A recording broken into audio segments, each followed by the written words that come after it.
What's the story, Morning Glory? What's the word, Hummingbird? Thank you so much for clicking on my channel and for joining me for this review of Married to Medicine Season 10, Episode 8, Take a Napa. So, y'all, I am late to the party. I know I have been watching Married to Medicine, but I haven't been reviewing it because just hasn't been enough time. So, I'm going to try to squeeze in some time because I did enjoy this show a whole lot. And I want to get that old thing back with Married to Medicine, but I just don't know, y'all. I don't know about this season. This season to me is, I don't know where we're going. Number one, and I'm going to get into the review, but number one, just some overall observations.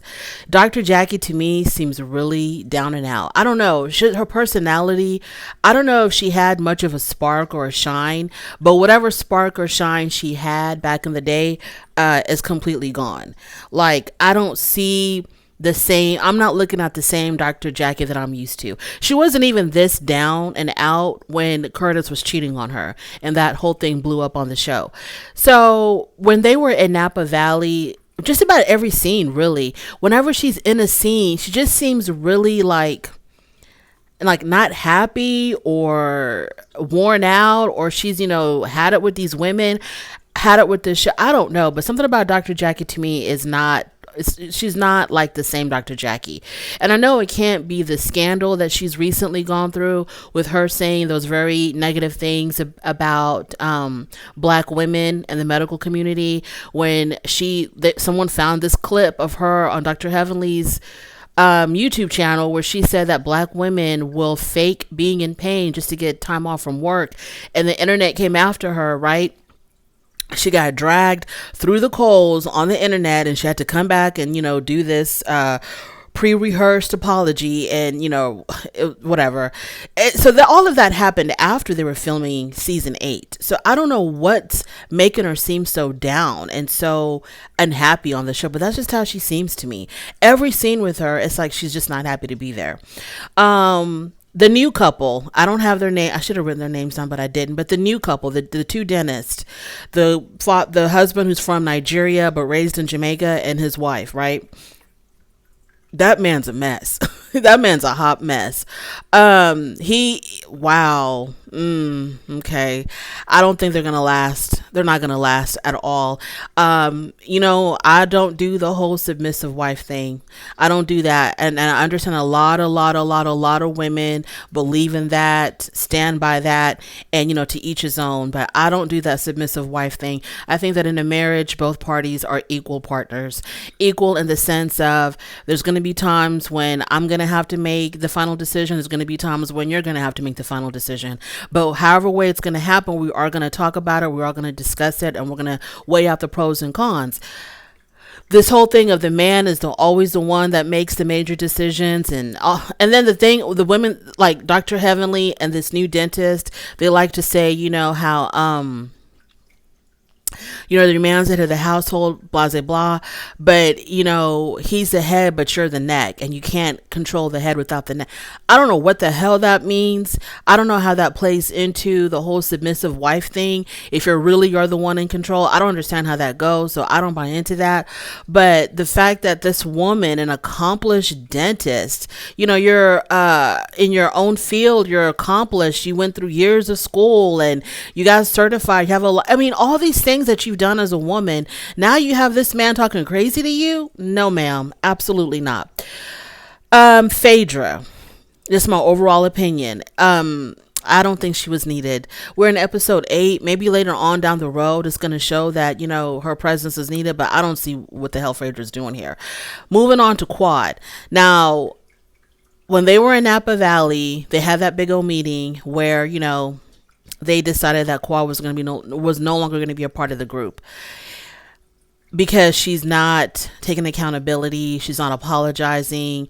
She's not owning up to any of the stuff that she's done to the other women. She's put the girls on Sister Circle. She made them a priority over her so-called real friends on Married to Medicine. And they didn't like that. They felt hurt by that. They felt snubbed by that. And she never once took accountability for that or acknowledging that, yes, I was choosing people that I barely knew over y'all. And so they decided that, hey, we can't roll with you no more. You got to go. So they told her to pack her bags and get the hell out of Napa Valley. Why don't we say the real reason? Girl, you got nothing to do with being married to medicine. That's the reason why you're not wanted on the show. You're not married to medicine. You're not dating medicine. You're not in medicine. I don't even know if you got medicine in your medicine cabinet. Just say the real reason of why you're getting rid of her. Because other than that, if it wasn't for that, Quad brings the drama. Quad helps make the show what it is. So the fact that she's not taking accountability, when do y'all take accountability? How many of y'all have taken accountability each and every single time that y'all have done something wrong? I just was like, this doesn't make any sense. I was a little bit, sad to see Quad leave. I don't know if she's left for good or she's going to be coming back. I have no idea. But for them to be like, we're not connecting with you anymore and you got to pack your bags and go. I thought all of that was kind of juvenile. That's just my personal opinion. It didn't make any sense, but we all know it's just for TV. Now let's get into the damn review. So they go to a spa. Half the ladies go to a spa. The other half go to was it a winery? So the women that went to the spa, they were getting a mud treatment. Now, Phaedra, I say I don't know what she's doing here, but Phaedra is good entertainment. Maybe that's what this show needed to revive it. I don't know. So Phaedra says that she don't want to get into the damn mud because, it messes with her pH balance. Anything foreign in her hoo-ha, it messes with her pH balance. And so she said she's not getting in the damn mud. Plus the mud was really smelly, which I'm thinking to myself, why would the mud smell good? Isn't it mud? I don't understand why they were so surprised why the mud was stinking. It's mud. Why would it smell good? Okay, moving on from there. At the winery, we have Jackie, Heavenly, and Sweet Tea. And this is where, in Sweet Tea's confessional, she tells us that she's not connecting with these women. Other than being black and female, she ain't got nothing else in common with them.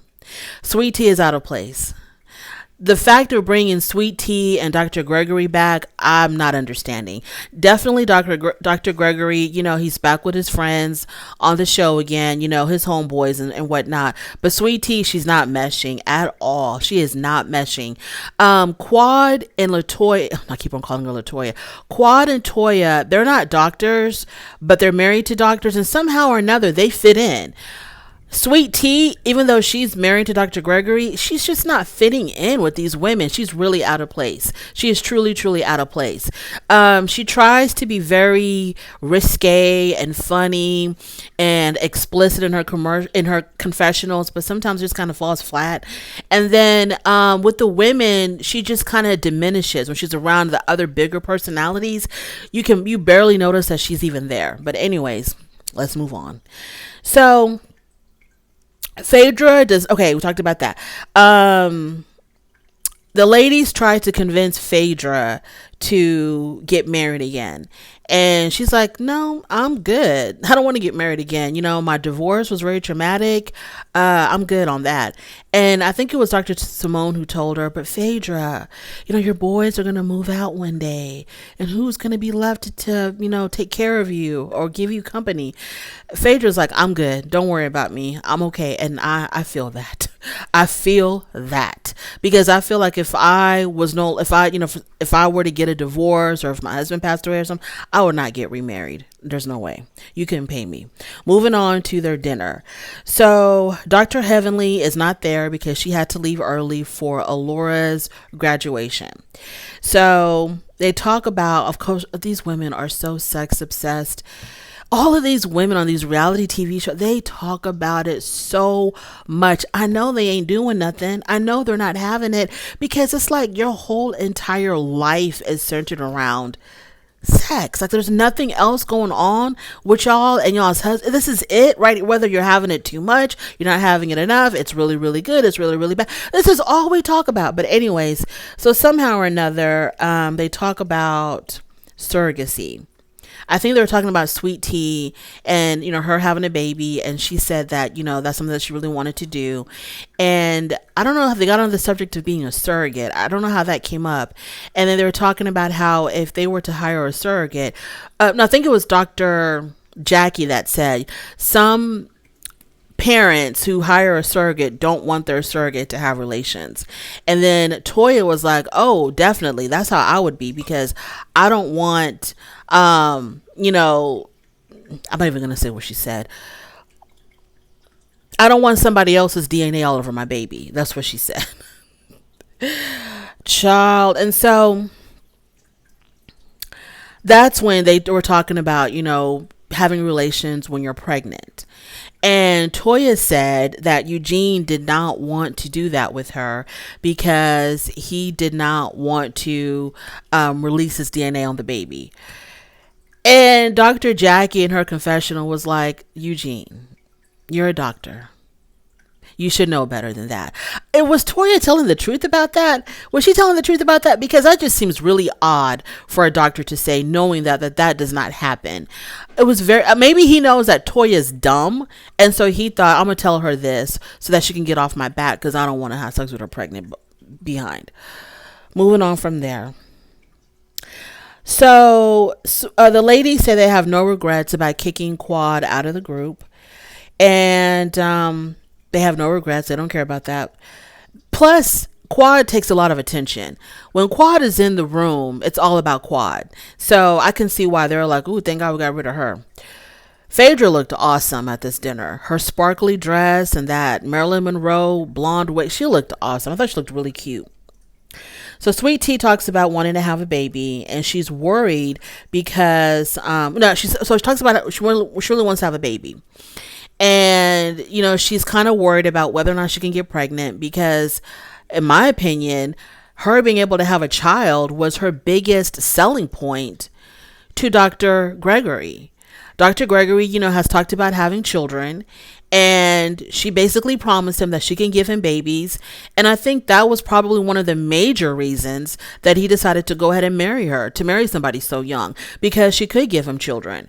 Now, the fact that she's struggling, or she may be struggling with her fertility, it's like, he could have married somebody his own age and not have the stigma attached to marrying a younger woman. He could have married somebody his own age if they're going to be struggling with having a child. So it really is affecting Sweet Tea, the fact that she may not be able to have a child. And we'll get to more to that later. Dr. Heavenly. She's back in Atlanta, and she's having a conversation with her daughter, Alora. And Alora is trying to convince Dr. Heavenly to reconcile and to reach out to her sister, because as long as we've seen Dr. Heavenly on this show, we've always known that Dr. Heavenly and her sister do not see it for each other. And Alora said that it's because their mother had pitted them against each other. I guess it created this air of competition or whatever between the two sisters.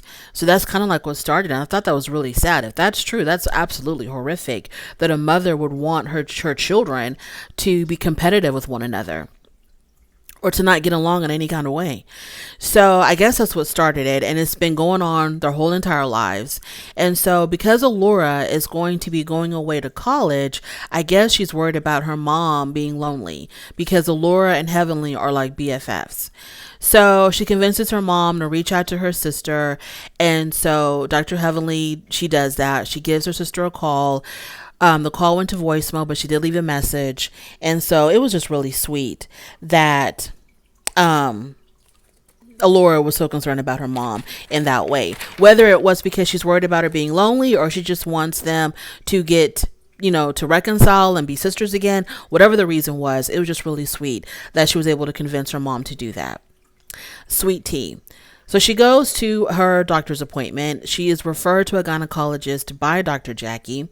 And after they ran the test on her, they said the doctor told her that she has endometriosis, she has fibroids, and she does have ovarian cysts. And these things can hinder your fertility. And the doctor told her that 50% of women with endometriosis are infertile. They can't have children. So she's absolutely crushed and devastated by this news. And so they give her an examination. And after the examination, she calls Dr. Greg and she tells him that the diagnosis was really grim. She's been diagnosed with endometriosis, fibroids, and ovarian cysts, and that her fertility is, at stake, and that she's got like a 50% chance of not being able to have a baby. Dr. Gregory was sympathetic, and he was trying to keep it positive, and he was like, you know what, we're just going to stay positive, and we're going to stay prayed up, and you're going to be a part of that 50% that is able to conceive. But it was very devastating news to Sweet Tea.